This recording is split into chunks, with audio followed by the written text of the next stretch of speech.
Hello, সবাই কেমন আছেন? আশা করছি সবাই খুব ভালো আছেন।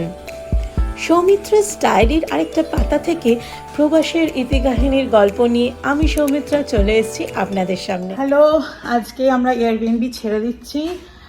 এয়ারবিএনবি ছাড়ার আগে একবার দেখিয়ে দিই। এই ঘরটা আমরা ক্লিন করে সব রেডি করে রেখে দিয়েছি।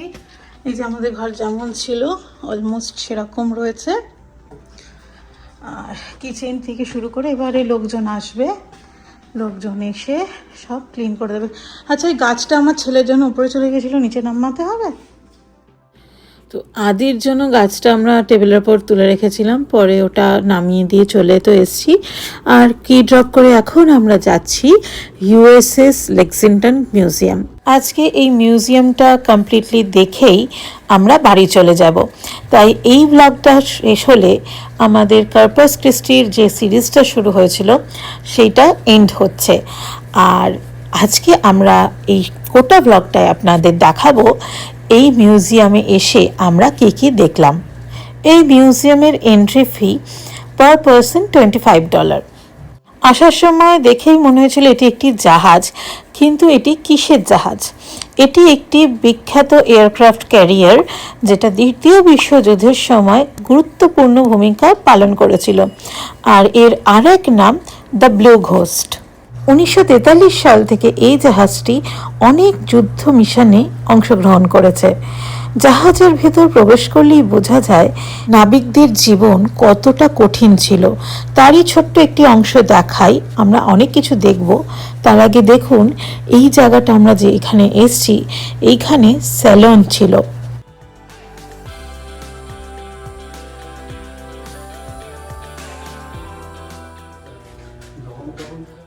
যত আমরা ভেতরে যাচ্ছি জাহাজের বিভিন্ন কোণে কোণে, ততই দেখছি যে সত্যি কি কঠিন জীবনযাপন করতে হতো।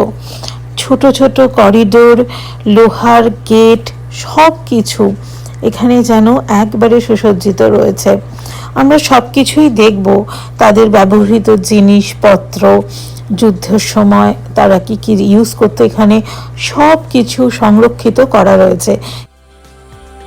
পাইপটা দিয়ে ফ্রেশ ওয়াটার আর এইটা দিয়ে fuel oil.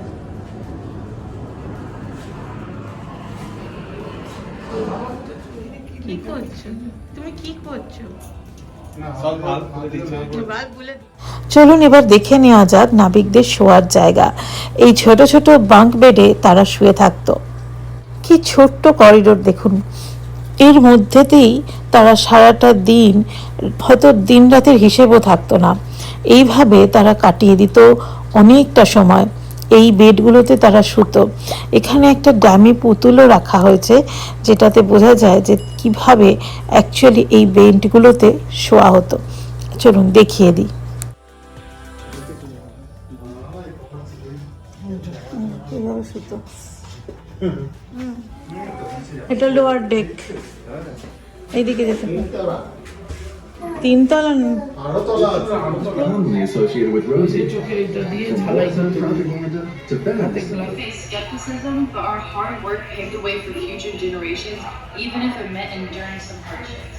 Yes, the struggles were navy রোমানদের ট্রেনিং হচ্ছে। by continuing to push boundaries and to make বাবা, একটা সিঁড়ি উপরে আরেকটা। আমরা অলরেডি দুটো তলা ছিল। এইটা হচ্ছে বার্থিং ওয়ার্ড।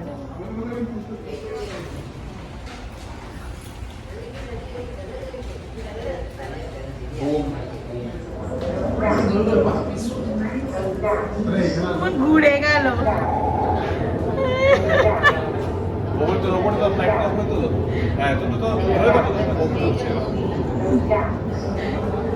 চলে যা যা যা ল্যান্ডিং। রোস্টাম টার্কি, থ্যাঙ্কসগিভিং এ। এই তোকে খিদে পেয়েছে? কার খিদে পেয়েছে? টার্কি, কর্ন, ব্রকলি, কত কি রয়েছে, ক্র্যানবেরি। কি খাবে? এটা আবার কি? Salmon, mashed potato, salmon. রান্না হচ্ছে ভেতরে। Sliced pie. Take all you want, but eat all. Slice pi Dinner roll, salad.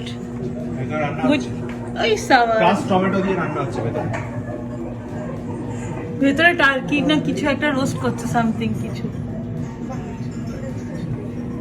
দেখো এখানে গিয়ে আছে vegetable and butcher potato veg peeler. ও বাবা, দেখেছো কেউ হাতে কাজ করতো? দরজাটাকে পুরো এই করে দিয়েছে পুরো পটেটো পিলার। ওখানে হচ্ছে গাজর ঝুলছে, রসুন ঝুলছে।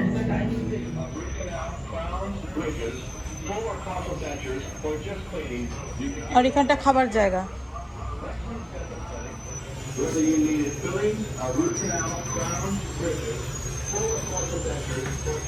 স্টেনলেস ফিডার পটার বিশাল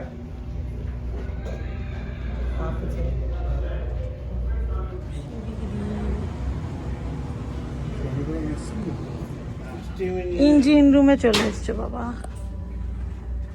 কি লেভেলের শব্দ হবে বড় যখন মোটর আর এইটুকুনি ছোট জায়গা।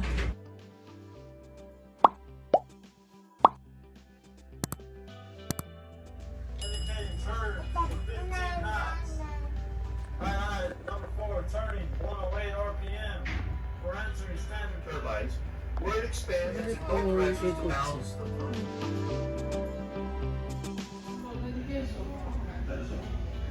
গুড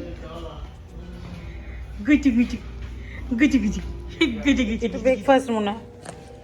ব্রেড স্লাইসার, এই যে জুস দেয় এখানে ডিম রয়েছে। এই ডিম খাবি?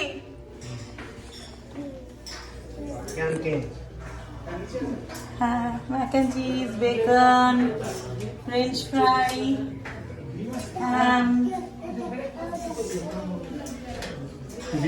মুখস্থ। হ্যাঁ, তাদের মুখস্থ। এইখানটা যেন বদ্ধ বদ্ধ।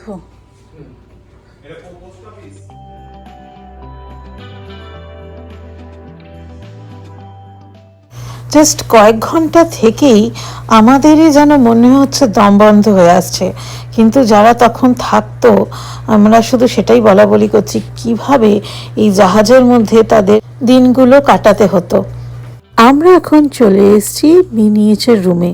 এখানে আমরা দেখতে পাবো বিভিন্ন ধরনের যুদ্ধ বিমান, তার সাথে সাবমেরিন, যুদ্ধজাহাজ, যাদের একদম মিনিয়েচার ভার্সন। প্রত্যেকটা মিনিয়েচার ফাইটার প্লেন একদম নিখুঁতভাবে তৈরি করা। আসল যুদ্ধ বিমানের ডিজাইন, রং, নাম্বার, এমনকি অস্ত্রের ডিটেলসও এখানে নিখুঁতভাবে ফুটিয়ে তোলা হয়েছে। ইউএসএস লেক্সিংটন ছিল একটি এয়ারক্রাফট ক্যারিয়ার, নেভি ফাইটার প্লেনগুলোরই উদাহরণ।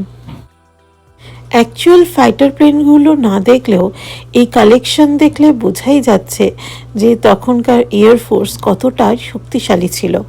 আমার ভিডিওটি ভালো লাগলে অবশ্যই একটা লাইক কমেন্ট করবেন, আর আমার চ্যানেলটি সাবস্ক্রাইব করতে একদম ভুলবেন না, আর সবার সাথে শেয়ার করবেন যাতে সবাই এই বিষয়ে জানতে পারে। থেকে 49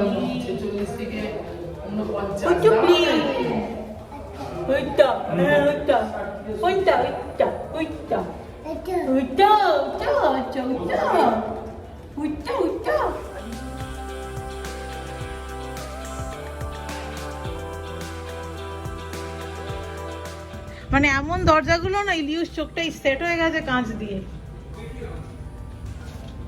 ডক্টরস অফিস,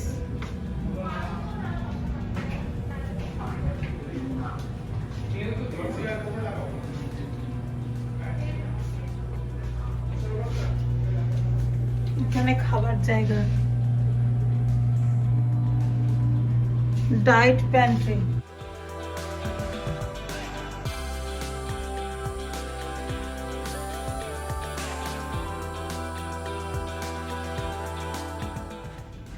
এটা হচ্ছে শিপস চ্যাপেল, প্রেয়ারের জায়গা।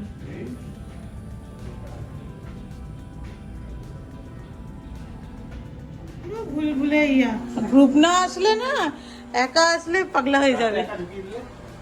আমি নেই। একটা শব্দ হলেই অবস্থা।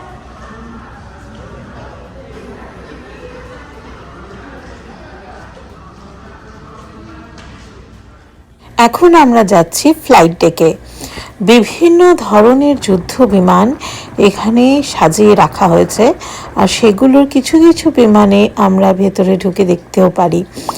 এই এত ধরনের যুদ্ধ বিমান চোখের সামনেই প্রথমবার দেখছি, আর সত্যি এই অভিজ্ঞতাটা অনবদ্য। মানে আমি কোনোদিন ভাবতে পারিনি, ভাবাও যায় না যে এত ধরনের যুদ্ধ বিমান আর রয়েছে, আর এই সমস্ত বিমানগুলো দিয়ে কোনো এককালে যুদ্ধ হয়েছে। এই সমস্ত ফাইটার জেট কিংবা বম্বার এয়ারক্রাফট সবাই একটা যুদ্ধের স্মৃতি বহন করে। আমরা এখানে প্রায় সারাটা দিন আজকে কাটিয়ে ফেললাম। সত্যি বলতে কি করে সময়টা কেটে গেল বুঝতেই পারলাম না। তবে ঘোরার পর যা মনে হলো, এক কথায় যারা পরিবার নিয়ে কিংবা ইতিহাসপ্রেমী মানুষজন আর যারা নতুন কিছু জানতে ভালোবাসেন, তাদের জন্য কিন্তু এই ইউএসএস লেক্সিংটন মিউজিয়াম এক কথায় অনবদ্য। এটি একটি যুদ্ধে ইউজ হয় এরকম ক্যালিবার গান। চলুন ভেতরটা আপনাদের একটু দেখিয়ে আনি।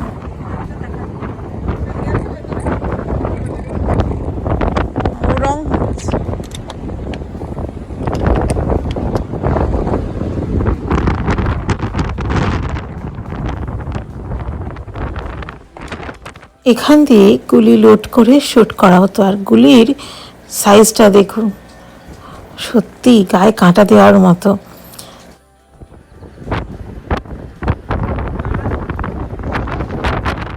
একজনের কিন্তু বেশ মজা হচ্ছে যখনই ওকে হাওয়ার দিকে রাখা হচ্ছে। অলমোস্ট ঘোরা কমপ্লিট, এবার বাড়ি ফেরার পালা। লেক্সিংটন আর কর্পাস ক্রিস্টিকে বাই বাই বলে আমরা সবাই এগিয়ে চললাম নিজেদের বাড়ির দিকে। তাহলে চলুন আজকের জন্য ব্লগটা এখানেই শেষ করছি। সবাই খুব ভালো থাকবেন, হাসি খুশি থাকবেন। দেখা হচ্ছে খুব শিগগিরই পরের ব্লগে।